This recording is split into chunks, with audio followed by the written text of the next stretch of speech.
सद्गुरु साईनाथ महाराज की जय। सद्गुरु श्री मिलार महाराज की जय। गुरुदेव दत्त। सद्गुरु श्री साईनाथ యొక్క సాన్నిధ్యంలో ఆచార్య కళా భరద్వాజ మాస్టర్ యొక్క ఆశీస్సులతో నిరంతరం జరుగుతున్న ఈ సత్సంగ యజ్ఞంలో జీవిత యొక్క సత్యాన్ని తెలుసుకోవడానికి, జీవిత విధానంలో ఏ విధంగా ఆలోచించాలనేది అనేక మంది మహాత్మ చరిత్రల్ని మాస్టర్ గారు అందించారు. అంటే జీవిత సత్యాలు, జీవిత నడవడికి అనేక మంది మహాత్ములు ఎందుకు, ఒకరు సరిపోతుంది కదా అని భావన కలుగుతుంది. అంటే ఎవరి దగ్గర సంస్కారాన్ని తగ్గట్టుగా వారి యొక్క మహాత్ముల జీవిత చరిత్రం మనసుకు హత్తుకోవచ్చు. మీకు బ్రహ్మం గారి యొక్క జీవిత చరిత్ర మనసుకు హత్తుకుంటుంది, ఇంకొకరికి వేమన మనసు జీవితం హత్తుకుంటుంది. అంటే వారిని ఫాలో అవుతారు. లేదనుకోండి ఒకరు అనుకోండి మీకు మనసుకి నచ్చకపోవచ్చు. ఇప్పుడు ఆటలో ఉన్నారు, క్రికెట్ అనుకోండి, 10 మంది ఆటగాళ్ళు 10 మంది మెస్తారా నచ్చాడు. ఒకడికి టెండూల్కర్ నస్తాడు, ఇంకో వినోద్ కాంబ్ నస్తాడు, ఇంకోటి నస్తూ ఉంటాడు. వాడిని ఆదర్శంగా తీసుకుంటారు. ఏది ఆదర్శంగా తీసుకున్నా క్రికెట్ ఆట ఇంతకు వేరే ఆడలేదు. ఎవరు ఆదర్శించుకున్నా ఆటలను ప్రావీణ్యం సంపాదిస్తారు. అలాగే ఆచార్యులు కూడా అనేక మంది మహాత్ముల చరిత్రలు దాన్ని చదవడము, వినడము, భావన చేసుకుంటుండడం వల్ల మనసు స్థిరత్వం ఏర్పడుతుంది. అందుకోసంగా ఇది ఆధ్యాత్మిక సాధన. ఎందుకు అంటే మన సంస్కారాలని పట్టిన మలినాన్ని తొలగించుకోవడానికి. ఏదైనా సరే మీరు పూజ చేయండి, వ్రతాలు చేయండి, ప్రదక్షిణ చేయండి, దీక్షలు చేయండి, ఇవన్నీ ఎందుకోసం? మనలో ఉన్న మాలిన్యాన్ని తొలగించుకోవడం కోసం దానికి పెట్టారు. ఇవన్నీ ఉపకరణాలు మాత్రమే. ఏది పూజ, భజన, సంకీర్తన, పారాయణం, సత్సంగం ఇవన్నీ ఉపకరణాలు. ఇదే శాశ్వతం అనుకుంటున్నాం. ఏది ఉపకరణాలే ఇదే శాశ్వతం అనుకుంటున్నాం. ఇది ఒక గరిటి లాంటిదే. ఇది పాయసం ఉంటే గరిటి ఉపయోగం ఉంటుంది, పాయసం లేకపోతే గరిటి ఉపయోగం ఉంటుంది. అదే విషయంగా అనేక మహాత్మ అధ్యక్షుల్లో అందులో టిబెట్ యోగి మెల్లారెప్పాడు. టిబెట్లో గొప్ప యోగి. ఇతడు చిన్నప్పుడు, అంటే మీకు కొత్తగా మీకు చెప్తున్నా ఇంట్రడక్షన్, చిన్నప్పుడు బాగా బతికినవారు. వీళ్ళు ఆస్తి అంతా పిన్ని బాగా లాక్కునేస్తారు. అప్పుడంతా మంత్రతంత్ర విద్యలు ఉండేవి ఆ ప్రాంతంలో. వాళ్ళ తల్లి ఏం చేసింది, నువ్వు మతాలతో మీ పిన్ని బాబానికి నాశనం చేయన్నారు. సరే నేర్చుకున్నాడు, వాళ్ళు నాశనం చేశాడు. ఆ ఊరు పొలంతా కూడా ఇబ్బంది పెట్టాడు. అంతే అయిన తర్వాత ఆలోచన కలిగింది, ఏం ఇంతమందిని చంపావు, ఏం సాధించావు? మనసు అతలాపతలంగానే ఉంటుంది. బాగుంది. మనం ఎవరికైనా ద్రోహం చేసినా, లేదా మనం ఎవరు అనవసరంగా తిట్టినా, అనవసరంగా కోపం చేసుకున్నా మనసు ప్రశాంతం ఉంటుందంటారా? అవసరం కోపం చెప్పాలి, అనవసరంగా అనేసావే ఏమనుకుంటాడు అనుకుంటా ఉంటాం కదండి. మనసు ప్రశాంతంగా ఉండదు. అట్లాగే అతనికి ఇంతమంది నాశనం చేశాడు. అప్పటికి మనసు నిద్రపట్టలేదు. ఏదో సాధించాలి, ఇది కాదు అసలు అర్థం ఏదో ఒకటి ఉంది అని అన్వేషించాడు. దానికి మూలం ఒక ఆధ్యాత్మిక మాత్రమే. ఇక్కడ ఆధ్యాత్మికత అంటే మనల్ని సంస్కరించుకోవడానికి అనేక ఉపకరణాలు ఇందులో ఉంటుంది. మనకు మహర్షులు చెప్పారు, వేదాలు చెప్పాయి అని అన్వేషణ మొదలుపెట్టిన తర్వాత ఒక గురువు గారిని ఆశ్రయించాడు. గురువు గారు ఇతనికి చాలా శిక్షణ ఇచ్చాడు. ఎంత శిక్షణ అంటే అది భయంకరమైన శిక్షణ. మాటలు ఒకటి వ్యక్తం చేయలేదు. అంత కఠినంగా హింసించాడు. మాట అయితే మన భాషలో హింసించాడు. వాటన్ని తట్టుకొని నిలబడి గురువుగారి జ్ఞానం పొందాడు. పొందిన తర్వాత నీ ప్రారంభం 90% తీసేసావు, ఇంకా 10% నీకు నువ్వు తీసుకోవాలి. మొత్తం నీకు తీసుకోవడంలోనే ఇది సాధన. కొండగోళ్ళకి వెళ్ళడం, ఆహారం లభించకపోతే పిచ్చి మొక్కలు తినడం, ఆ తినడం వల్ల ఒళ్ళంతా పచ్చగా మారిపోవడం, అస్థిపంజలాగా మనిషి అయిపోవడం, అయినా సరే సాధన పెట్టాలి. వీళ్ళ తల చనిపోయింది, వీళ్ళ చెల్లెలు భిక్షగతగా మారిపోయింది, ఎక్కడ కనబడలేదు. ఇతను అడవిలో ఉంటే ఇతన్ని అడవిలో అంటే ఒక వేటగాడు గుంపు పోతా ఉంటే ఇతనితో చూసి ఇప్పుడు ఇతడు ఇతనే తోపగా అనేసి అతనితో మాట్లాడిన తర్వాత వాళ్ళకి ఏదో మంచిది చెప్పారు. ఎందుకు నువ్వు ఇలా ఉన్నావు అని వాళ్ళంటే భిక్షపతిని జీవించవచ్చు కదా, ఎందుకు అడవిలో ఉన్నావంటే నా మీద జాలి పడబాకండి, మీరు అనుకున్నంత ఇదే కానీ నేను అంత ఆనందంగా ఉన్నాను, మీరు లౌకిక బిల్లుని ఉంటూ వాటిని పడిదిస్తున్నారు, మీరు అదే ఆనందం అనుకుంటున్నారు, మీరు దానికి అతీతంగా నేను ఉన్నాను అని ఒక పాటలో పాడాడు. ఆ పాట కూడా గట్టిగా పట్టుకుని ఒక ఊర్లో ఫంక్షన్ చేస్తా అంటే ఆ పాట వాళ్ళు పాడారు. పాడితే వీళ్ళు చెల్లి వినింది ఆ పాట. ఇంత పెద్ద జ్ఞాని పడిన తత్వంగా ఉంది అనేటప్పటికీ వాళ్ళు పెద్దగా నవ్వుతూ ఓహో మీ అన్నని నువ్వు పొగుడుకుంటున్నావు అన్నారు. చక్కని మా అన్న ఎక్కడున్నాడు ఏమి అని అడిగింది. ఉన్నాడంటే కూర్చొని అంటే అప్పుడు వాళ్ళని ఎత్తుక్కుంటూ ఆడిపించారనమాట. అది దాదాపు 10 అధ్యాయాల వరకు జరిగిన సంఘటన.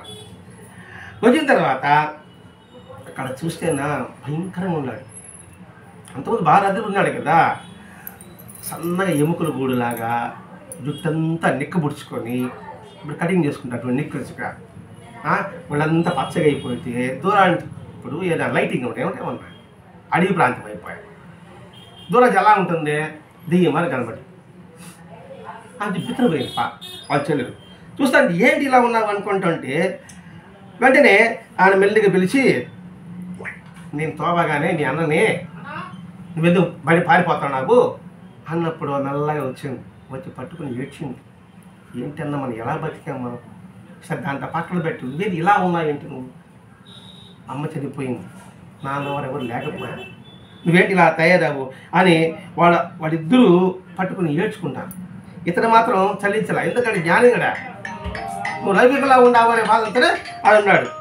వెంటనే ఆమె విసురుకున్న తర్వాత ఆమె అంటుంది నేను వేరే తిండి లేక భిక్షానికి వెళ్ళిపోయానన్నా, నువ్వు చచ్చిపోయా అనుకున్నా నేను అంటే ఇతను కొండకు వెళ్ళిపోయాడు సాధన కోసం అని అనుకున్నాను, నువ్వు ఇప్పుడు జీవించున్నా కూడా ఇంత హిలస్థితిలో ఉన్నావే, దీనికా నేను బతుకుండేది, కనీసం నువ్వన్నా బాగుంటే నన్ను ఆదరించుంటావు కదా, నాకు ఇంకా దురదృష్టం ఉంది అంటూ బాధపడుతోంది చెల్లెలు. అంటూ అసలు నాకన్నా దుఃఖం ఉన్నవాడు ఈ ప్రపంచంలో ఎవరైనా ఉంటారా అని ఎక్కిళ్ళు పెట్టి ఏడుస్తాం. పూలమ్మిన చోట కట్టెలు అమ్ముకుంటే ఎలా ఉంటుందండి, ఎంత బాధగా ఉంటుంది. అదే తలుచుకుంటా ఉంటాం కదా, ఇంత బతికాము ఏం దాన్ని ఇట్లా అయిపోయారు, మనకి పెద్ద భవంతులు భూములు ఉన్నాయి అన్నీ పోయాయి అనేసి ఆమె ప్రతి ఏం చూసి అని అంటున్నాడు. భౌతికంగా తన శరీరానికి అన్ని సుఖాలు కావాలని ఆమె కోరుకోవడానికి ముక్తి పొందని నా కోరికకి చాలా వ్యత్యాసం ఉంది. ఆమె అడుగుతుంది నువ్వు ఇంటికి ఇలా ఉన్నావు, ఇది బట్టి తీసుకున్నావు పని చేసుకుని ఉండొచ్చు కదా, ఆమె బాగా తప్పను, ఆమె బాగా కరెక్టే మనలాంటి భావన, కానీ నా భావన ఎలా ఉంది దానికి విరుద్ధంగా ఉంది. ఎందుకని నేను ఆత్మజ్ఞానాన్ని పొందగలిగా అంటే దాన్ని తెలుసుకోవడానికి ప్రయత్నం చేస్తున్నా, దానికి ఇవన్నీ అడ్డంకులే, ఏది లౌకిక ప్రపంచం అన్నీ అడ్డంకులే. కాబట్టి నువ్వేదో దూరంగా ఉన్నావు అని నువ్వు అనుకుంటున్నావు, కాదు నేను అనుకున్న దానికి నేను దగ్గరగా ఉన్నా, చాలా వ్యత్యాసం ఉంది. నక్కకి నాగులోకంత తేడా ఉంది.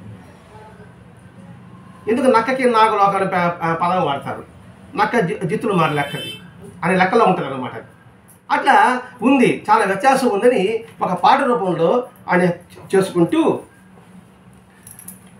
ముక్తి పొందాలని నా కోరిక గల వ్యత్యాసాన్ని నా మనసుకు హెచ్చరించుకున్నాడు.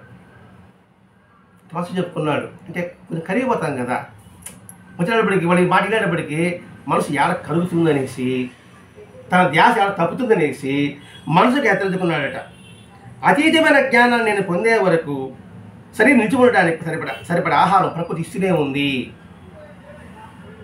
అటు ఆమె చెప్తున్నాడు, తన మనసుకు చెప్తున్నాడు, జీవించడానికి సరిపడే ఆహారం ప్రకృతి నాకు ఇస్తూనే ఉంది అని హెచ్చరిక చేసుకుంటున్నాడు. ఇంత కష్టపడి నేను జీవించినందుకు ఫలితంగా మరుజన్మలో నేను జన్మించిన బుద్ధునిగా జన్మిస్తాను. ఇప్పుడు ఓడిపోతా అంటే రేపు మనం ఓడిపోలేదు గెలుస్తాను మనసు చెప్పుకుంటే కొంచెం స్టెబిలిటీ వస్తుంది కదండి, ధైర్యం వస్తుంది కదా. మాకు పని విఫలం అయిపోయింది, మళ్ళీ గెలుస్తాం మనసు చెప్పుకున్నాం అనుకోండి, ధైర్యం ఉంటుంది, మనోనిర్భరం ఉంటుంది. మనకు చెప్పుకుంటుంటాను. అందుకే టైసన్ అనే ఒక బాక్సింగ్ వీరుడు అంత లావుగా ఉండడు, కానీ ప్రపంచ ఛాంపియన్ అతను. ఏమిటి నీ గెలుపు రహస్యం అన్నారు. నేను ఏ పోటీకి పోయినా నేనే గెలుస్తా అని మనసు చెప్పుకుంటూ ఉంటాడట. అలా ఈ మల్లారప్ప మనసుకు హెచ్చరిక చేస్తున్నాడు. నాకు సరిపడే ఆహార ప్రకృతి ఇస్తూనే ఉంది. ఇది మనం గుర్తించడం లేదు. మనకు అన్నించుకోవాలి. ఈ ప్రకృతిలో, ఈ సృష్టిలో అది చెట్టు కావచ్చు, పక్షి కావచ్చు, జంతువు కావచ్చు, ఏదైనా కావచ్చు కాక వాటి ప్రకృతికి సీకి సాకారాన్ని ఆహారం తీసుకుంటూ ఉంది. అంతకు మించి దేనికి పరితపించడం లేదు. ఎందుకోసంగా దేనికోసంగా అది పరిగెత్తడము లేదు. ఆలోచన సృష్టి ఏదైనా సరే. చూస్తున్న ఆవులు కానీ చూస్తున్నాను చూడండి, ఆవుకి కాలు దెబ్బ తగిలింది అనుకోండి, దానంతా అదే మానుతుంది. ఆ దెబ్బ తగలడం ప్రకృతి, మాన్చడం ప్రకృతే. అప్పుడు భయం ఎందుకు ఉంటుంది? చూడు, ఇప్పుడు పుట్టుబడుతుంది, కొంతకాలం అది తిరుగుతూ ఉంటుంది. దానికి ఎవడు వైద్యం చేసి ఉంటాడు? సహజంగా కూడా సెట్ అవుతుందట, కానీ మనకు అంత ఓపిక లేదు.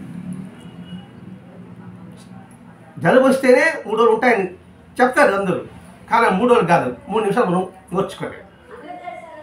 ఓర్చుకుంటే ప్రకృతి విరుద్ధంగా మనం మాత్ర వేసుకుంటున్నాం. వేసుకోవద్దు మాత్ర కాదండి, విషయం చెప్తున్నాం ఇక్కడ.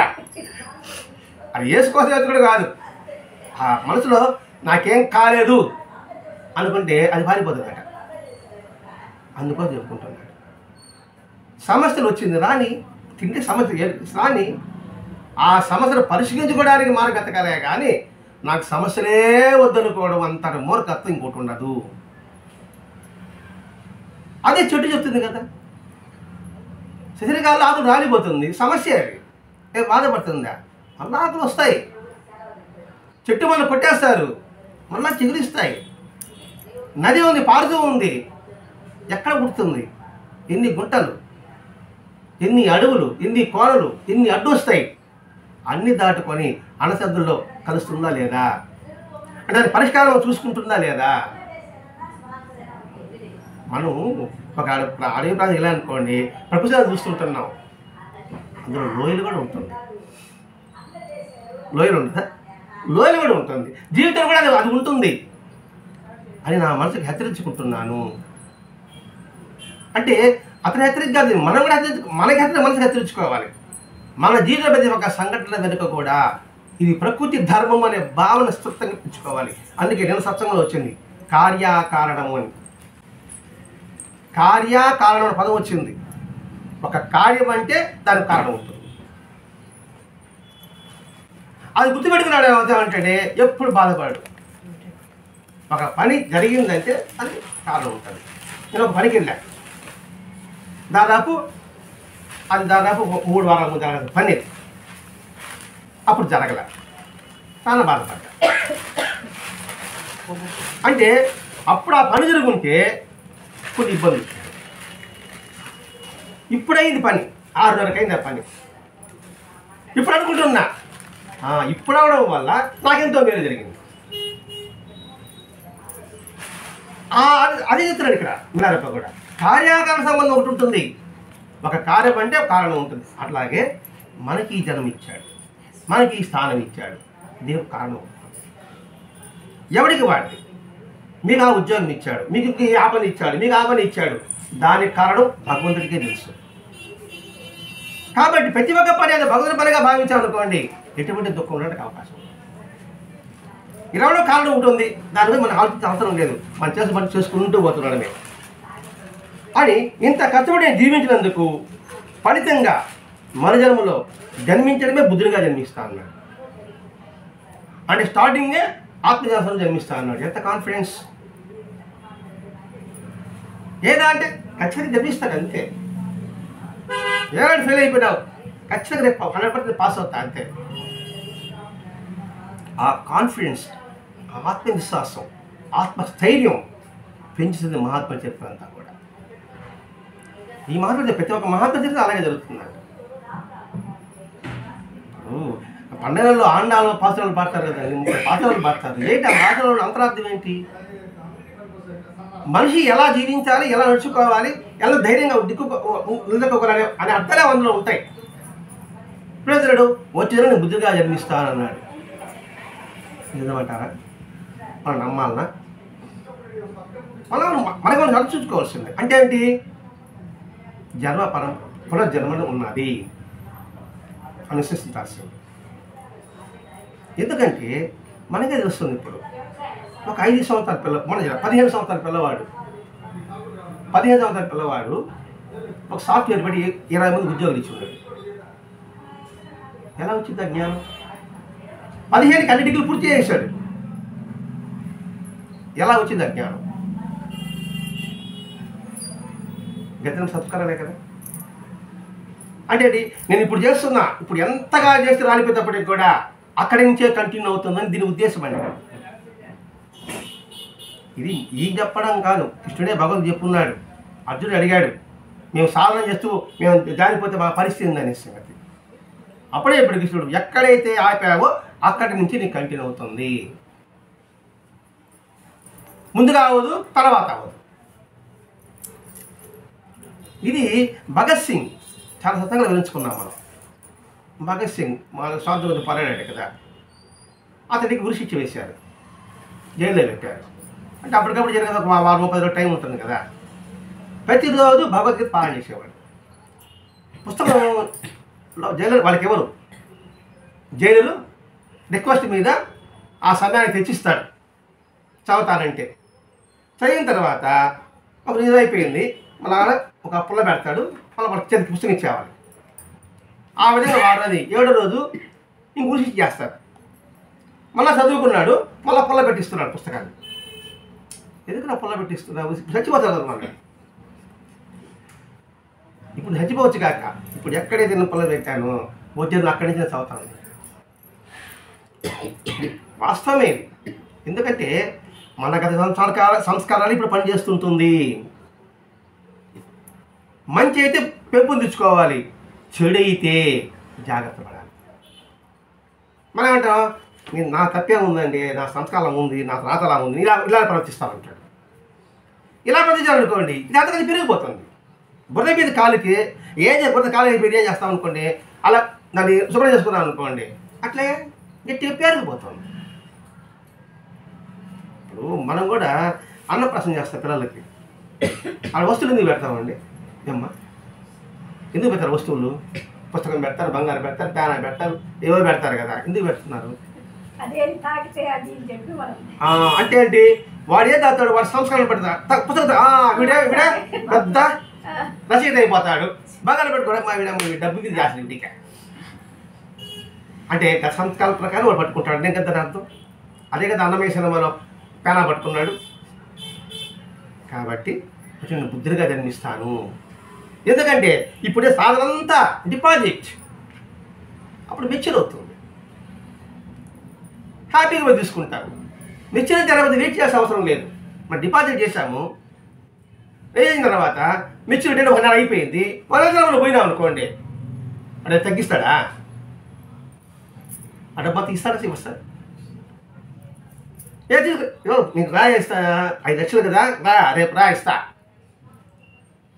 నెలగా 6 నెలల పేరు కూడా నీకు 5 లక్షలు మొత్తం వస్తుందా రాదా? అంత నమ్మకం చెప్తావా చెప్పమ్మా. అందుకని నేను బుద్ధులుగా జన్మిస్తాను. ఎందుకంటే నేను చేసే సాధనా పద్ధతి అటువంటిది. ఈ భావన మనం అన్వించుకుంటే మన జీవితం అనిపించుకోవాలి. ఒకటి అనిపించుకోవాలండి. అనిపించుకుంటే ఉపయోగం, లేకపోతే ఉపయోగం ఉండదు. సత్యంగా కథ చేస్తే వెళ్ళిపోతే ఏముంటుంది? కాబట్టి ఇప్పుడు మనం చేసే సాధన ఏం చేస్తున్నాము, అది ఈ సత్సంగంలో కావచ్చు, ఏదైనా కావచ్చు కాక, ఉత్తమమైన దానికి ఎంత కృషి చేస్తావో కృషి చేయాలి. అంటే చివరి శ్వాస వరకు నువ్వు సాధన చేసుకుంటూ ఉండవలసిందే. ఆ సాధన చేసుకుంటే తప్ప నువ్వు ఉన్నతమైన స్థాయికి పొందలేవు. ఈ జన్మకి ఇప్పటికిప్పుడే పొందుతావు అనేది నా బోటి కూడా కాదు, మీ సంగతి నాకు వద్దు. ఎందుకంటే దీనికి ఎందుకు చెప్తున్నా అంటే, వెంకటేశ్వర మాట అన్నాడండి, ఒక మామిడి పండు చూపించి అది బాగా పురుగులు పట్టిపోతే ఆ పురుగులు తట్టుకొని నిలబడగలిగితే ఆ మామిడి పండు అనేక చెట్లకి ఆధారం అవుతుంది. అంతే కదా. ఆ విత్తనం అనేకలకు అవుతుంది. ఆ తట్టుకునేది అనుకోండి, అది నాశనం అయిపోతుంది. అలా తట్టుకుని అనేక చెట్లకి అది జన్మిస్తే కొన్ని ఏళ్ళ చెప్పాడండి. తర్వాత మనిషిగా పుట్టాడట. ఆ మనిషిగా పుట్టి ఆ తర్వాత ఇంకోటి కర్మలు ఉన్నాయి కదా, అవన్నీ చేసుకుంటూ పోతా ఉంటే తర్వాత జ్ఞానం అవ్వడము, సాధకుడు అవ్వడము, అంతే తర్వాత కొన్ని వేల జన్మల తర్వాత ఆయన కాలు కడగపోతాడట. ఆడేదిగా అజీబులు నడుచుకుంటూ ఉంటే ఒకసారి కన్ను చూస్తాడట, కొద్ది కన్ను చూస్తాడట. ఆయన దృష్టిలో మనం పడితే అనేక జనం తర్వాత తన హక్కుని తెచ్చుకుంటాడట. అది మనసులో పెట్టుకుంటాను. అంటే ఎంత సాధన ఉంది. ఏడవకే పరిపక్వత పొందిన మనం భావించామనుకోండి, ఆడికి పైపులం కాదు. ఎప్పటికైనా సరే మనం గమనించాలి అని ఆత్మశరీరంతో అది చెప్తున్నాడు. ఈ భావాలు అంతేనంది. నువ్వు చెప్పేదంతా సత్యమే అయితే నిజంగా నీ అంత అదృష్టం ఎవరు లేరు. కానీ అన్న అందరూ సాగులు ఉన్నారు, అంత నీ మార్గం ఎవరు లేదే. ఆశ్రమాలు ఉన్నాయి కదా, వాటి నీ మార్గం ఇప్పుడు సాధన తెలియదా. హ్యాపీగా పల్లకిలో ఊరేగుతున్నారు, ఆశ్రమాలు ఉండాలి, బ్రహ్మాండంగా భోజనం చేస్తూ ఉన్నారు. మరి నువ్వు మాత్రం ఎందుకుండా పోతున్నావు? మరి భక్తులైన వారంతా కూడా ఇంత కష్టపడి సాధన చేయవలసిందే కదా.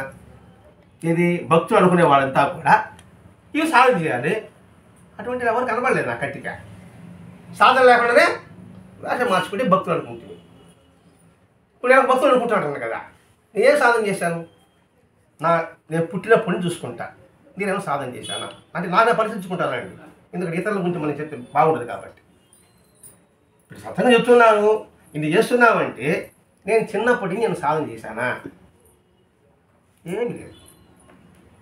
తిన్నామా, పడుకున్నామా, తెల్లారిందా 15 సంవత్సరాల వరకు, తర్వాత ఇది వ్యాపారమా ఇదే, ఆస్తులు కొనుక్కొని ఇది చెప్తుంది. అది నా సాధన అయింది. మరి ఏం సాధన చేశాం మనం? నేను భక్తులు అనుకోవడానికి నాకేం అర్హత ఉంది? అది విషయం. మరి భక్తుడు ఎంతలో ఇలా ఎవడు చేశాడు? నువ్వు తిరుగుతూ చూసినంతలో నీ ఎంత వైరాగ్యంగా బాధపడుతూ తపస్సు చేస్తున్నావు అని నేను తలుచుకోలే. నిజంగా ఇప్పుడు ఉన్నారు కదండి, వాళ్ళు తీవ్రంగా సాధన ఒక్కరు చూపించట్లేదు. అదే మొన్న ఏబిఎన్ ఛానల్ అందరూ చూడాల్సింది. దాదాపు ఒక నెల ముందర అందరు స్వాములు ఇంటర్వ్యూ చేసుకున్నారు. దాదాపు 11 గంటల ప్రోగ్రామ్ అది. అందరిని అడిగారు, నువ్వెందుకు కాషాయం వేసుకున్నావు? సమానం చెప్పు. నువ్వు గతంలో నువ్వేం చేస్తున్నావు? ఒకవేళ పోస్ట్ మాస్టర్ ఎమ్మో అంత డబ్బు ఎగ్గొట్టేశాడట, తినేశాడట. ఇప్పుడు ఒక స్వామి ఎక్కువ ఉన్నాడు. ఆయన నా రికార్డు ఉన్నా అంటున్నాడు. అటువంటి వాళ్ళు ఇంటర్ చేస్తారండి. దయచేసి ప్రతి ఒక్కరు ఆ ఏబిఎన్ ఛానల్ యూట్యూబ్ టాప్ అని వస్తుంది. 10 నిమిషాలు రోజు 10 నిమిషాలు ఎవరంటే సార్. ఎందుకంటే మనం మాయలో పడుకుండడానికి. కనబడేవాళ్ళకంతా నమస్కారం పెడతాం, కనబడేవాళ్ళంతా సాగులు అంటాం, కనబడేవాళ్ళంతా గురువులు అంటున్నాం. వాళ్ళ బ్యాక్గ్రౌండ్ ఏంటి ఆలోచించుకోవాలి. రమణ మహర్షి బ్యాక్గ్రౌండ్ ఏంటి, రామకృష్ణ పరమహంస బ్యాక్గ్రౌండ్ ఏంటి, వెంకటేశ్వర బ్యాక్గ్రౌండ్ మనం ఆలోచించుకోవాలి. ఎవడైతే నమస్కారం పెట్టి సరిపోయిందా?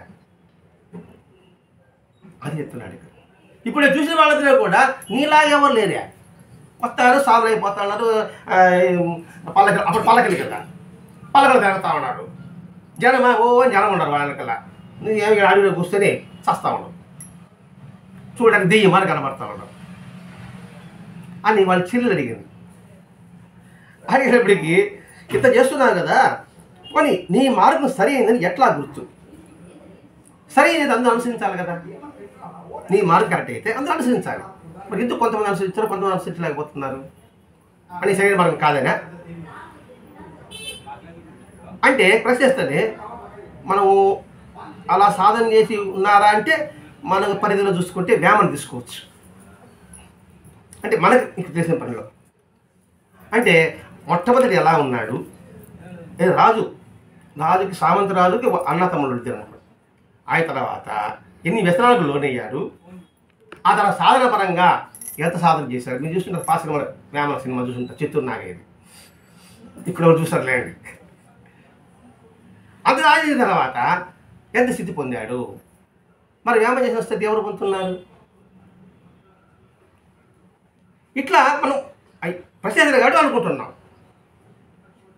అంత చేసి ఎంత గొప్ప మోరల్ పద్యాలు మనకు అందించాడు. అందిస్తూ అక్కడ కృతజ్ఞత భావం అండి వేమనకి కూడా. విశ్వదాభిరామ వినురవేమ అంటారు కదండి. ఏంటి విశ్వదాభిరామ వినురవేమ, ఎందుకు వచ్చింది ఆ పదం? పాట పాడాడు విశ్వదాభిరామ వినురవేమ. ఏమిటి ఆ వాక్యం అంటే? ఎందుకంటే మాస్టర్ గారు ప్రతి ఒక్కటి ఏది విన్నా ఏది చూసినా ఏమిటి దాని మూలం ఏంటి, ఎందుకు అలా చెప్పాడు? వెంకటేశ్వర చాకల యోగం మంగళ యోగం డుబుక్ డుబుక్ అన్నాడు. ఏంటి చాకల యోగం మంగళ యోగం డుబుక్ డుబుక్ ఏంటి అర్థం? పిచ్చివాగుడు అనుకోని కోరుకున్నాడమ్మా? లేదు, దానికి అంతరార్థం ఉందని భావించాడమ్మా. విశ్వదాన్ని వేస్తూ ఉన్నాడు వేమన్న. ఆమె ఎంత మంచి చెప్పిందో వెళ్ళా. ఆ తర్వాత అంటే ఇప్పుడు నాడు అండి. ఆ తర్వాత ఆయన విషయం పెట్టినట్టుగా ఆ చచ్చిపోయాడు అనుకుంటే అడవిలో పారేస్తే అది కోమలకి ఎదుగుతాడు మామూలు బాగా చెప్తే. ఒక అభిరాముడు అనే ఒక వైద్యుడు ఇచ్చి అతను కాపాడినట్టుగా అంటే ఒక కథ నానుడండి. ఇది జరిగిందా జరగలేదని కాదు, వినింది చెప్తున్నాం, అందుకే నానుడు అంటున్నాం. ఆ అభిరాముడు అతడు ఆయన కాపాడిన తర్వాత ఆ అభిరామ గురువు ఉండి మరి నీకు మంచి ఉపదేశం చేస్తానని చెప్పేసి వాళ్ళ గురువు పిలిస్తే ఇది అభిరాముడి అతను వెళుతూ ఉంటే దారిలో పులి ఎదురు పడితే పారిపోతే ఇతని ఎత్తుకుంటా వేమన పరిగెత్తాడు. రేపు మన కాపాడి వెళ్ళిపోయాడు యాడపిరాడు అనేసి ఎత్తుకుంటా పోతే ఆ గురువుగారు తిరిగిపోతే సరే నా కర్మ ఇలా ఉంది అంటే ఎవరి ప్రార్థన అలా ఉంటుంది అని అతనికి బోధిస్తాడట. ఎవరికి? వేమన. ఎవరు? అభిరామ గురువు గారు. తన అభిరామ వచ్చిన తర్వాత అయ్యో నువ్వు ఇంకా ఒకసారి ఇంకా చెప్పరు కదా, అయిపోయింది వాడికి. అప్పుడు ఆయన కృతజ్ఞతగా ఇవన్నీ చెబుతూ విశ్వద అభిరాముడు నాకు చెప్తున్నట్టుగా చెప్పాడు. విశ్వద అభిరామ వినురవేమ అని వాళ్ళిద్దరు నాకు చెప్తున్నట్టుగా ఈ శ్లోకాలను మనకు అప్పచెప్పాడట. అర్థమంది లేదు భాష. వాళ్ళిద్దరూ నాకు చెప్తున్నట్టుగా అరే వినురా అంటే చెప్పారు కదా, మంచి చెడు మంచి చెప్పుకుంటూ వచ్చారు కదా, అరే మారా అని చెప్పారు కదా. ఈ శ్లోకాలన్నీ కూడా వేమన అన్నీ కూడా వాళ్ళు నాకు చెప్తున్నట్టుగా రాసుకున్నాడు. ఇంకా అర్థం కావాలంటే త్యాగయ్య ఏం చెప్పినా కూడా మనసా మనసా మనసా అంటాడు కదండి. ఆయన పద్యాలు పడినప్పుడు మనసా అనే పదం వాడతాడు. సరే ఇది కూడా మనం విని ఉన్నాం. అన్నమయ్య బాహ్యములోన భావములోన హరినామాన్ని స్మరించవే మనసా అంటాడు. మనం వినే ఉంటాం, ఇది మొదలు విని ఉంటాం మనం, అంటే మనసుకు చెప్పుకోవడం. అలాగే వేమన కూడా వాళ్ళు నాకు చెప్పినట్టుగా భావించాడట. ఇవంతా ఎందుకు వచ్చింది? అటువంటి సాధన చేసేవాడు ఎక్కడ ఉన్నారంటే మన వేమన గుర్తొచ్చాడు. అందుకని అటువంటి సాధన ఉన్నారంటే ఉన్నారు, ఇందులో రాయలేదు ఉన్నారనేసి మనం ఊహించుకుంటాం. వారు ఉన్నారు అంటే మనకు తెలియాలి కదా ఎవరన్నా ఉన్నారంటే అని చెప్పేవాడికి. సరే ఆమె ఆహారం తెచ్చింది, తీసుకుంది. తర్వాత మళ్ళీ కొంతకాలం తర్వాత వచ్చాడు. మళ్ళీ అవి ఎత్తుకుంటా ఇప్పుడు గుడ్డలు లేవు కదా, ఆ గుడ్డల గడ్డ తీసుకొచ్చి వచ్చిన తర్వాత సరే ఆచారం కూడా లేదు, ఏడుస్తూ వచ్చింది. మళ్ళీ ఏమన్నాను కనీసం ప్రత్యేకం చూసుకోకూడదా, కనీసం గుడ్డ కూడా లేదే అంటే అన్నాడు. ఎందుకు ఇలా అని చెప్తున్నాడు. మృత్యువు ఏ క్షణమైనా కబలిస్తుందని సంగతి మనసుకు బాగా నాటుకుంది నాకు. రెండవది, ఒకవేళ నేను చనిపోయినప్పటికీ నేను సత్యమైన జ్ఞానాన్ని ఎత్తిస్తే మరణిస్తాను. ఒకవేళ నేను గుడ్డ కోసంగా తిండి కోసంగా వెళ్ళే సమయం నేను సాధన చేసుకుంటాను. అంటే కాలాన్ని ఎంతగా విలువ ఇస్తున్నాడు అంటే లోబిలాగా. డబ్బు మీద ఉన్న పిసిరాలంటాం కదండి, వాడు ప్రతి క్షణం ఏం చేస్తాడు, దాని మీద దృష్టి పెడతాడు. ఇంకేనా ఫంక్షన్ రమ్మన్నా ఇంక గుడికి రమ్మన్నా క్షణం తిరిగి లేదంటాడు. అంటే ఆ సమయంలో వ్యాపారం మొత్తం కావచ్చు, లేకపోతే డబ్బు రాకపోవచ్చు కావచ్చు. అలాగే నా పరిస్థితి కూడా. అందుకే అండి కామ క్రోధ మోహ మద మాశ్చర్యాలు, లోభ మాత్సర్యాలు అంటారు. ఇంకా ఆరు ఉన్నాయి కదా, కామ క్రోధ లోభ మోహ మద మాత్సర్యాలు. విడిచిపెట్టండి అన్నారు. ఎలా విడిచిపెడతాందని దాన్ని ఎలా తిప్పుకోవాలి? కామము అంటే కోరిక. కోరిక భగవంతుని పొందాలన్న దాన్ని తిప్పు. కోపం. అంటే భగవంతుడు నాకు లభించలేదే, అది దర్శనం కాలేదే అని కోపాన్ని ప్రకటించు. రామకృష్ణపురం చేస్తాడు. ఒక్కసారి ఆమె అమ్మగారు దర్శనం కన్నా కాకపోతే కాళికాదేవి ఎంతగా పడిపడి ఏడుస్తాడు. కామ క్రోధ లోభం, లోపల ఇప్పుడు చెప్పుకున్నాం, పిసినారుతాం. మామూలుగా రెగ్యులర్గా గుడికి పోయి ఉంటారు. మీరు అనుకోండి గుడికి పోతారు. మీరు గుడికి పోతే ఆ 3 గుళ్ళు చూసే కానీ మీరు బండి అక్కడ ప్రయాణం చేయరు. ఆడ కారు చాగిపోయింది, కారుని గుడి కారు తిప్పు తలబెట్టుకు వచ్చేస్తా అని అంటారా మీరా? ఏ బస్సు పెట్టుకోకూడదు, అడిగి వచ్చేస్తే అతృప్తి అంటే ఏమిటి? ఆ సమయాన్ని కూడా వినియోగించుకోకూడదు. కామ క్రోధ లోపం, మోహం. మోహం అంటే ఏంటి? అభిమానం అందామా, ప్రేమ అందామా, ఇష్టం అందామా, నిరంతరం ఆయనే చూడాలి ఇష్టం. అలా అన్నీ తిప్పుకోకూడదు మనం నాకు ఆయన ఉన్నాడండి, నాకేం భయం. అసూయ, అరే ఇంతమంది నయనారు వీళ్ళతున్నారా, వాళ్ళు పొందేశారా, మనం కూడా పొందాం. ఈ కామలో మోహమాచాన్ని ఇలా తిప్పామనుకోండి, మరి భగవంతు మన అయిందా లేదా? అది మనం గుర్తించాల్సిన ఇష్టం ఉంటుంది. సరే, ఇవన్నీ కొంచెం మనకి గజిబిజిగా ఉండొచ్చు. సరే, దీన్ని పక్కన పెట్టేద్దాం. లౌకికంగా చూద్దాం. లౌకికంగా అంటే భార్య, భర్త, పిల్లలు, బంధువులు, తల్లి, తండ్రులు వీళ్ళతో ఉన్నారు. వీళ్ళ మీద మనకి ప్రేమ లేకుండా ఎలా ఉంటుంది? దీన్ని ఎలా మనం వదులుకుంటాం? నాకు ఆస్తి ఉంది, నాకు మదం లేకుండా ఎలా ఉంటుంది? ఆస్తి ఉంది, నాకు మదం లేకుండా ఎలా ఉంటుంది? దాన్ని ఎలా చెప్పుకోవాలి? ఒకటి, నాకు ఇన్ని కోట్లు వస్తుంది, ఇది నాకు భగవంతుడు ఇచ్చిన ప్రసాదం అనుకుంటే అటాచ్మెంట్ ఎవరితో ఉంది? భగవంతుడితో. నాకు చక్కటి బిడ్డలు ఇచ్చాడు, ఇది నాకు భగవంతుడి ప్రసాదం. చక్కటి ఇల్లాన్ని ఇచ్చాడు, భగవంతుడి ప్రసాదం అని భావించామనుకోండి, నిరంతరము ఈ కామలోకి చేసుకోవచ్చు కదండి. ఇంతకుముందు మల్లెపూలు కొనేసి హ్యాపీగా తీసుకొచ్చి మా ఇళ్ళకి ఇచ్చేవాడిని, ఈ సత్సంగం లేనప్పుడు. సత్సంగం తర్వాత ఆ మల్లెపూలు తీసుకొచ్చి బాబాని పెట్టి బాబాకి ఇచ్చేవాడిని. 2 ఇచ్చా మా ఇళ్ళకి. కానీ తేడా ఎక్కడ కనబడింది?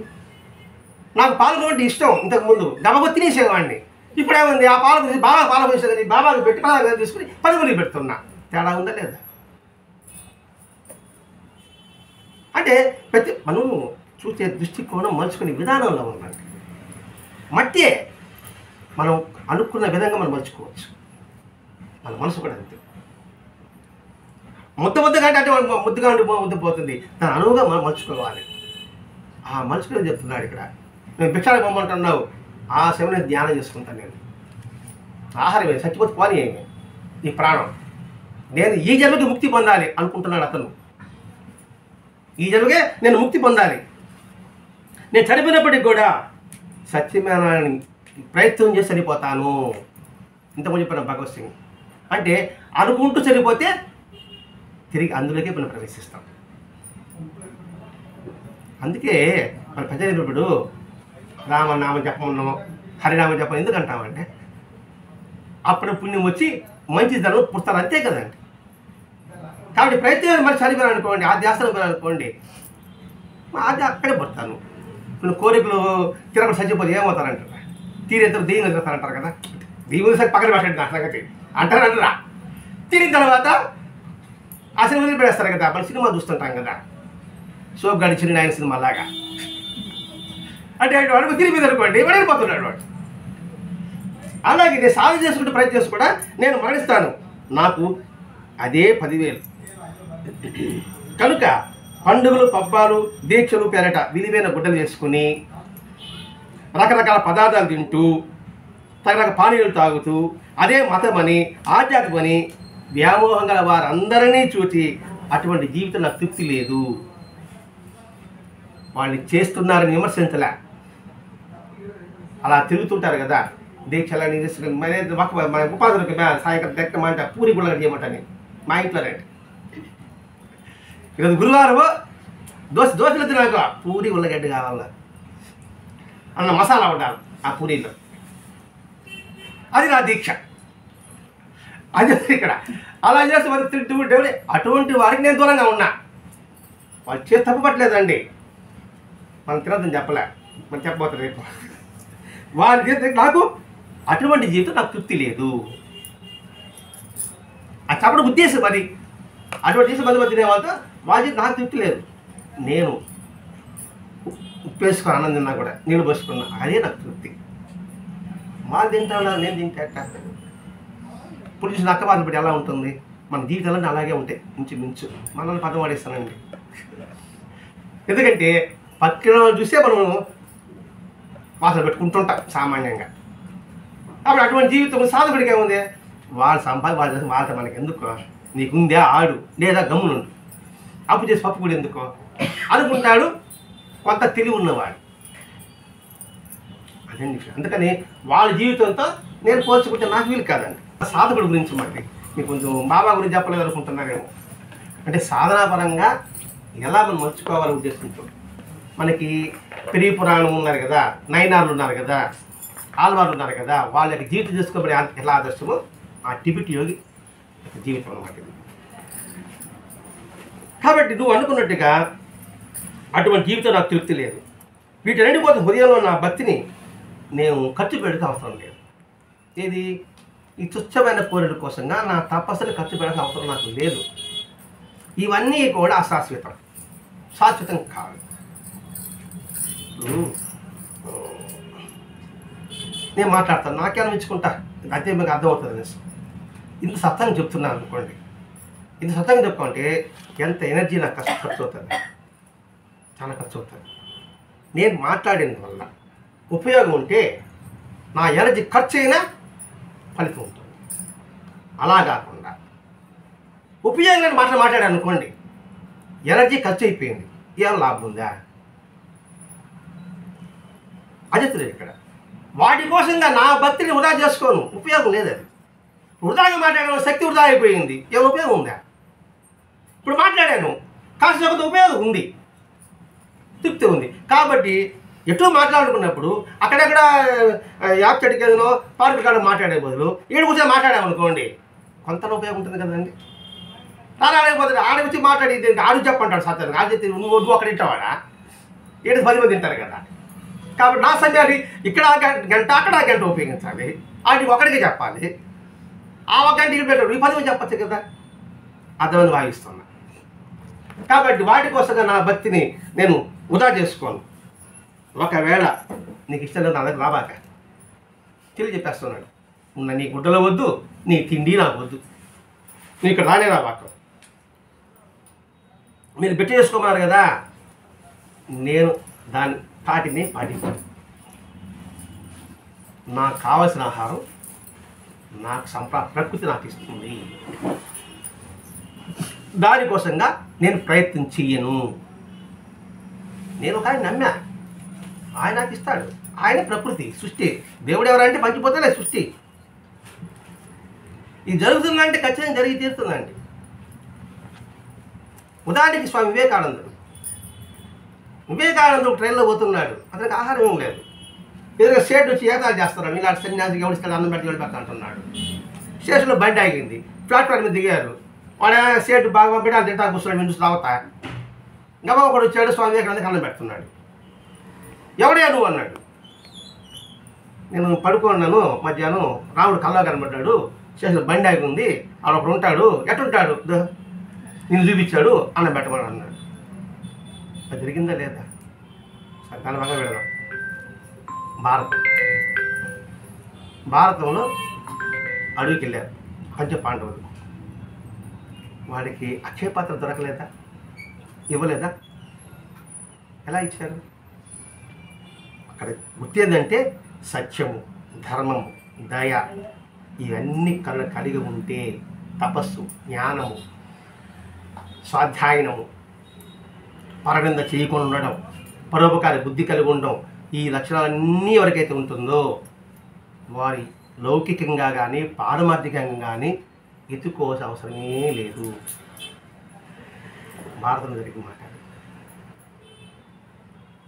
మరి రాముడు వనవాసానికి వెళ్ళాడు, ఆయనకేం దొరకలేదా? ఇట్లా ఆలోచించుకోవాలండి. అందుకే భాగవతంలో 11వ స్కందం 19వ అధ్యాయం అందులో ప్రశ్నిస్తాడట, పేరు మర్చిపోయా, కృష్ణుడు ప్రశ్నిస్తారు, ఎవడు సంపన్నుడు ఎవడు దరిద్రుడని, ఎవడు సంపన్నుడు ఎవడు దరిద్రుడని.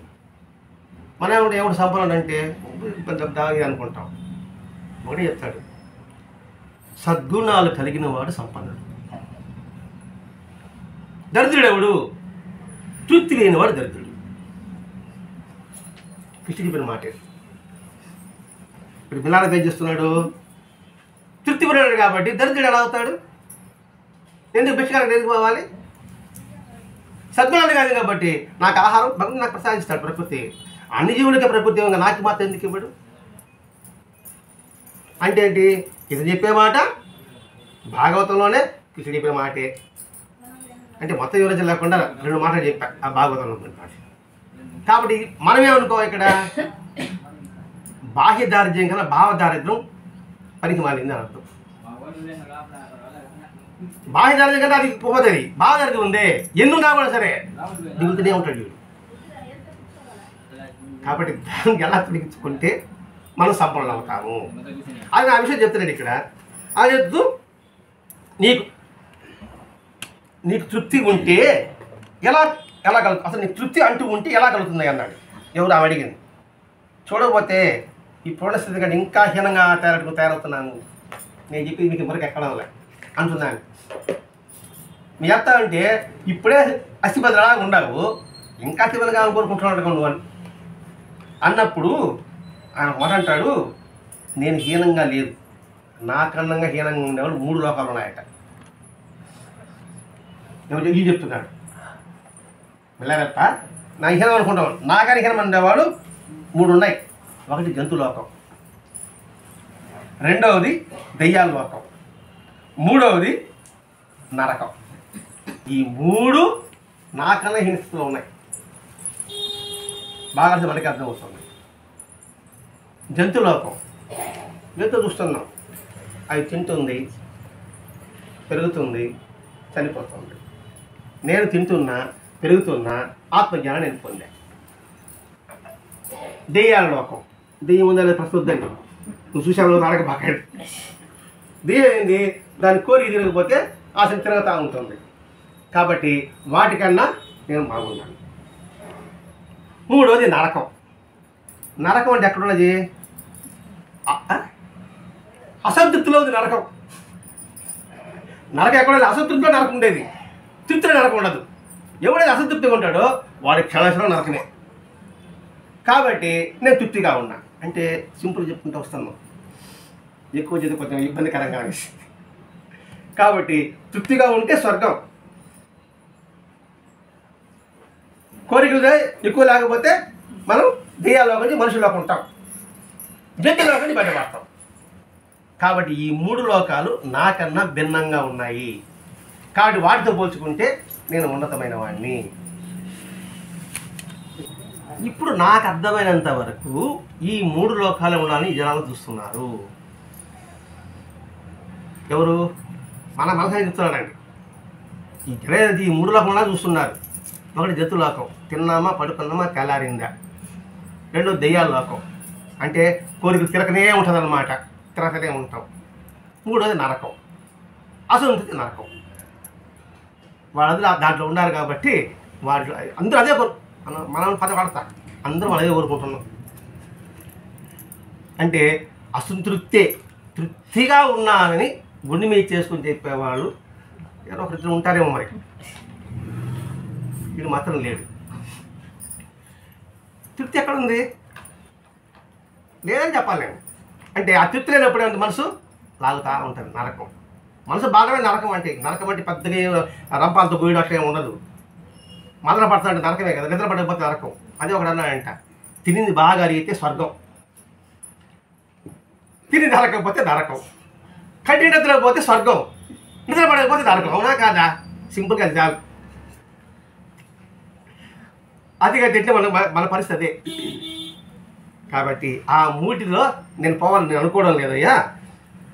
నేను పోవాల్సిన ఒకటే ఒకటి, మీరు ఏమనుకున్నా ఏం చేసినా నాకు అనిపించంటే ఏకాంతవాసంలో నేను ఎంతో తృప్తిగా ఉన్నాను అన్నాడు. ఏకాంతవాసం అంటే ఏంటి అనుకుంటాం. ఏకాంతము అంటాము, ఒంటరితనం అంటాము. ఒంటరిగా ఉన్నాడు అంటాము, ఏకాంతం అంటున్నాం. 2 పదాలు వాడతాం కదండి. ఏంటి డిఫరెన్స్ ఏమైనా ఉందా? ఒకటేనా? ఒకటి కాదు, వేరే. ఎందుకు మిమ్మల్ని ఎందుకు శబ్దం చేసేది? ఒంటరితనం వేరే, ఏకాంతం వేరే. ఇది అది ఒకటే అనిపిస్తుంది. ఒంటరితనం అంటే ఎవరున్నా లేనట్టుగా ఉంటాడు. అందరూ ఉంటారు, ఎవరు లేరు నాకు, ఎవరు లేరు నాకు, ఎవరు లేరు నాకు. ఏకాంతం అంటే తనలో తను రమిస్తూ ఉంటాడు, ఆనందంగా ఉంటాడు వాడు. తత్త రమిస్తాడు. తత్త ఏడున్నాడు? లోపల భగవంతుడు ఉన్నాడు, వాడు ఆడుకుంటూ ఉంటాడు. వాడు ఒంటరి వాడు ఎలా అవుతాడు? లోపల దేవుడు ఉన్నారంటారా? సరే, దేహమే దేవాలని పెద్దలు చెప్పారు కదండి. సరే, అది పక్కన పెడదాం. దేవతలు పంచిపోతాం అనుకుందాం. మరి పంచిపోత లోపల ఉన్నారా లేదా? భూమి ఉంది, నీరు ఉంది, ఆకాశం ఉంది, అగ్ని ఉంది, గాలి ఉంది. మరి వాళ్ళ దేవతలు కదా. వాళ్ళు భావిస్తుంటా రమిస్తున్నప్పుడు ఇంకా ఒంటరితనం వాడికి అనుకుంటుంది. కాబట్టి అటువంటి నేను ఆనందంగా ఉన్నా, ఏకాంతోసలు నేను ఉన్నా. కాబట్టి ఏకాంతోసలు ఉంటే ఆయన ఉంటుంది. జగమంతా కుటుంబం నాది, ఏకాకి జీవితం అది ఒక చిన్న పాట ఉంటామే. నేను రమిస్తూ పాట పాడతాడు కదా. అంటే ఏంటి? ఈ జనాలందరిలో కూడా పరమతం చేసి అతడు అనుభూతి పొందడం రమించడం. అంటే రమించడం ఆనందించడం. అది ఇక్కడ బిలారప్ చేస్తున్నానండి. సినిమా పాట చెప్పారు అనుకోబాకండి, అర్థం కావాలని చెప్తున్నా. అందుకని నాకు ఏకాంతం వచ్చి ఆనందంగా ఉంది. కాబట్టి నువ్వు మా జనాలకు రమ్మంటున్నావు, నేను రాను. నువ్వు ఈ బోధిస్తున్నావు కదా, నువ్వు ఎలా పాటిస్తున్నావయ్యా, కానీ నీ విధంగా ఎవరు ఉండలేరు అని వెళ్ళిపోయారు వాళ్ళు. చెల్లి ఇది కరెక్టే, నువ్వు ఏం చెప్తున్నావో అదే నువ్వు పాటిస్తున్నావు. అసలు అదే జరుగుతుంది. కానీ నీలాగా పోతే ఎవరు ఉండలేరు. అది మన అవగాహన. ఇప్పుడు కుట్టిపట్టి బ్రహ్మాండంగా వచ్చానుకోవడానికి మీరు వస్తారు, నువ్వైతే చేయగలవు, నేను చేయలేను వేసిపోతావు. మరి ఆమె ఎట్లా నేర్చుకుని ఉంటుంది? ఊరికి వచ్చేసి ఉంటుంది. కుట్టిపని కావచ్చు, ఇంకే పని కావచ్చా, కష్టపడి ఉంటుంది కదా. అలా కష్టపడి మనకు కూడా వస్తుంది కదా. మీరు సావేగా పాడతారు, నువ్వైతే పాడగలవమ్మా, నేను పాడగలమ్మా. మీరు ఎంత శ్రమపడి ఉంటారు దానికోసంగా, నేను శ్రమపడి నేను కూడా పాడగలను కదా. అంటే తప్పించుకుని సాకులు చెప్పుకోవడానికి మార్గం అన్నమాట. కాబట్టి ఇలాగ ఎవరు ఉండలేరు అని చెప్పి వాళ్ళు వెళ్ళిపోతారు. ఒకటే అంటాడు, నేను భిక్ష వెళ్ళకుండా నేను ఏదేది కోరానో దాన్ని పొందుతాను. నీ నిర్ణయం కూడా అదే కనుక నిరంతరం సాధన చేసుకుంటున్నాయన. మళ్ళా నీకు వెళ్ళి నేను ఉండబట్టి లేక అని పెట్టాను అన్నా కాబట్టి నేను అడుక్కోరని వచ్చేసి నీకు మరిపద తెచ్చి పెడతాను, నువ్వేమో భిక్షకు ఎత్తుకోబడలేదు అని ఆ చెల్లెలు వెళ్ళిపోతుంది. మొత్తం సారాంశం ఒకటే. చివరిది చెప్పుకుంటాం, మనకి నరకం కావాలా, స్వర్గం కావాలా? నరకం ఎక్కడుంది, స్వర్గం ఎక్కడుంది? నరకం ఎక్కడ, స్వర్గం ఎక్కడుంది? ఎక్కడో దూరంగా ఉందా? మనలోనే ఉంది. స్వర్గం మనలోనే ఉంది, నరకం మనలోనే ఉంది. తృప్తి ఉంటే స్వర్గం, అసంతృప్తి నరకం. అలాగే జీవితం అంతా మన చేతిలోనే ఉంది. ఎవరో వచ్చి మనల్ని హింసించరు, ఎవరో వచ్చి మనల్ని బాగుపరచరు. మనం బాగుపడాలన్నా మన చేతిలోనే ఉంది, చెడిపోవాలన్నా మన చేతిలోనే ఉంది. ఒక ఇల్లు కుటుంబం అనుకోండి, ఆ ఇంట్లో కలహాలు లేకుండా అంటే ఎవరు దానికి బాధ్యత? ఇంట్లో వాళ్ళ, బయట వాళ్ళ?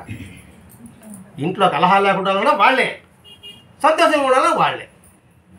దీనికి ఒక గురువు గారిని పరీక్ష చేయాలనుకున్నాడు.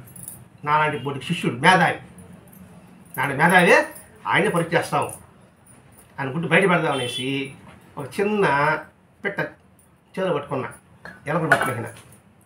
గురువు గారు అది చచ్చిపోయిందా బతికిందా అని అడిగిన. ఆయన చేతి బయట పడాలి కదా ఇంతమందిలా. గురువు గారు ఆయన కలుగుతాడా, ఇది బతికి చచ్చిందన్న. ఆయన బతికిందంటే నాకు పిసికేస్తాను, చచ్చిపోయి చేస్తా. ఆ చచ్చిపోయి చెప్పాడు అనుకోండి, వదిలేస్తా గాలికి, నీ మాట తప్పని. గురువుగారు ఏమన్నాడు, అంత నీ చేతిలో ఉందన్నాడు. అది సావాల బతకాలన్నా నీ చేతిలోనే ఉందన్నాడు. మన జీవితం కూడా అంతే. భగవంతుడు ఒక తెల్ల కాగితం ఇచ్చాడు నీకు, మనకి. నువ్వు ఏం రాసుకుంటావు అది. ఇప్పుడు ఏం చేసుకుంటున్నామో అదే రేపు. ఇప్పుడు ఏం అనుభవిస్తున్నామో అది నిన్నటి.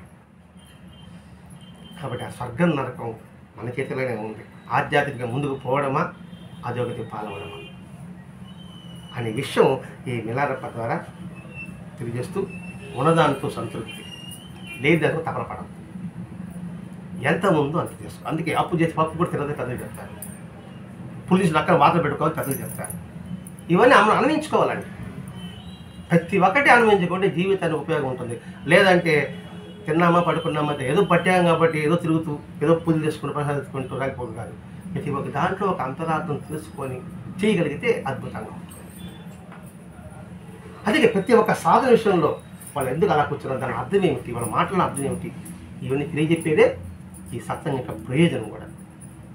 ఆ సాధన విషయాన్ని భరద్వాజ మహర్షి గారు అనేక మంది మహాత్ముల చరిత్ర ద్వారా ఈ టిబెటియోగి మిలారప్ప ద్వారా మనకి అందించారు. స్వస్తి.